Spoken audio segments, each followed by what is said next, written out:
Twitter ने केंद्रीय मंत्री रविशंकर प्रसाद का ट्विटर अकाउंट लॉक कर दिया। 1 घंटे के बाद चेतावनी के साथ इसको बहाल भी कर दिया गया। इसके पीछे ट्विटर ने दलील दी, उन्होंने ट्विटर की पॉलिसी का उल्लंघन किया है।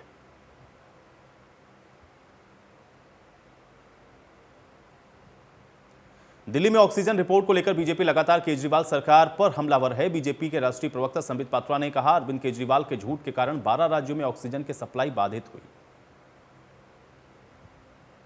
ऑक्सीजन रिपोर्ट पर दिल्ली के उप मुख्यमंत्री मनीष सिसोदिया ने बीजेपी पर झूठ बोलने के आरोप लगाए। प्रेस कॉन्फ्रेंस करके कहा कि ऐसी कोई भी रिपोर्ट है ही नहीं, बीजेपी झूठ बोल रही है।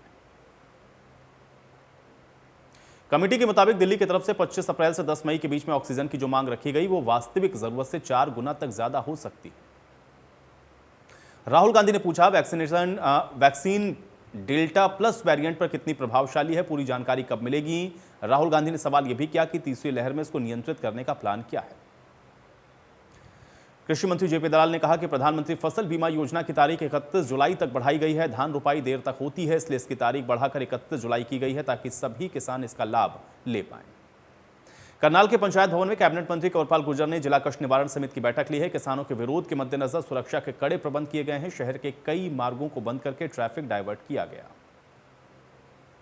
बैठक का विरोध करने पहुंचे 3 किसानों को पुलिस ने हिरासत में लिया। किसानों ने पुलिस की कार्रवाई पर एतराज जताते हुए नारेबाजी की।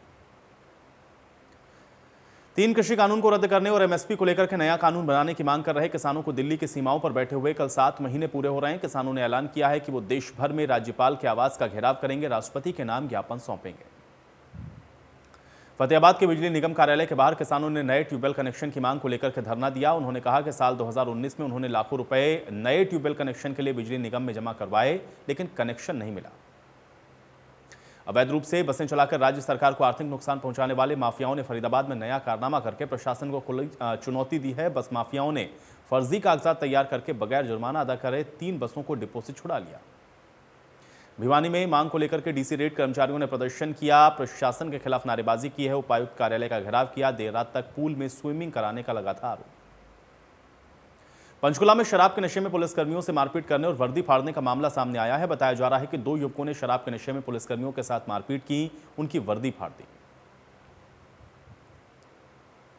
पंचकुला में युवक को किडनैप करने और को गन पॉइंट पर लेकर फिरौती मांगने का मामला सामने आया है। युवक को पहले से जानने वाले लोगों ने मिलने के लिए उसको बुलाया और फ्लैट में बंद करके उसके साथ मारपीट की। सोनीपत के गांव मुरथल में स्थित कोऑपरेटिव बैंक की शाखा में बोगस दस्तावेज तैयार करके 2,95,90,000 का गबन करने का मामला सामने आया है। तत्कालीन प्रबंधक समेत 18 लोगों के खिलाफ कई धाराओं में मुकदमा दर्ज किया गया। सरकारी स्कूल में एडमिशन की ओर बढ़ रहा है बच्चों का रुझान। रादौर सरकारी स्कूल में पिछले वर्ष की अपेक्षा इस बार एडमिशन की संख्या बढ़ी। सुप्रीम कोर्ट के आदेश पर खोरी गांव में हजारों मकानों पर तोड़फोड़ की कार्रवाई को अंजाम देने के लिए नगर निगम प्रशासन और वन विभाग के द्वारा तमाम तैयारियां लगभग पूरी हो चुकी हैं। भीषण गर्मी के बीच में अंबाला की जनता बूंद बूंद पानी के लिए तरस रही है। पानी की किल्लत से परेशान अंबाला की जनता ने नवनियुक्त उपायुक्त के निवास का घेराव किया, नारेबाजी की। हांसी के मोट गांव में पिता पुत्र पर फायरिंग करके लूट के आरोप में हांसी जिला पुलिस ने 3 बदमाशों को काबू किया। आरोपियों ने 15 जून को पिता पुत्र पर फायरिंग करके 4,25,000 रुपए लूट लिए थे। रेवाड़ी में रेड क्रॉस सोसाइटी पर फर्जीवाड़े के आरोप लगे हैं। रेड क्रॉस के सदस्य ने गंभीर आरोप लगाए हैं। 11 दिनों में 3 फर्जी सर्टिफिकेट जारी किए गए हैं। सर्टिफिकेट के लिए 300 की जगह 1,000 रुपए की वसूली हो रही है। वन्य जीव जंतु विभाग ने एक बड़ी कार्रवाई करते हुए कछुओं की तस्करी करने वाले आरोपी को गिरफ्तार किया है। आरोपी के पास से 33 कछुए बरामद किए गए हैं। इसमें 10 इंडियन टेंट कछुआ और 13 ब्लैक सिबोडिट पॉड बरामद किए गए हैं। हरियाणा सहित विभिन्न राज्यों के बेरोजगार युवक युवतियों को नौकरी और लोन दिलवाने के नाम पर आर्थिक शोषण करने वाले अंतर्राज्यीय जालसाज गिरोह का पर्दाफाश हुआ है। फर्जी ज्वाइनिंग लेटर सहित कई कार्यों को लेकर के फीस के रूप में ये निरंतर पैसा लेते थे। सोनीपत के कुंडली बॉर्डर से नाबालिग पंजाब के अमृतसर से मिल गई। आंदोलन में शामिल होने आए युवक ने नाबालिग लड़की का अपहरण करके 4 दिन तक उसको बंधक बनाकर रखा। यमुनानगर में 108 वर्षीय रामलाल ने वैक्सीन की दूसरी डोज ली। इस दौरान जिला उपायुक्त और सीएमओ मौजूद रहे। उन्होंने कहा कि वो इस उम्र में वैक्सीनेशन की दूसरी डोज लगवाकर युवाओं को प्रेरणा दे रहे हैं।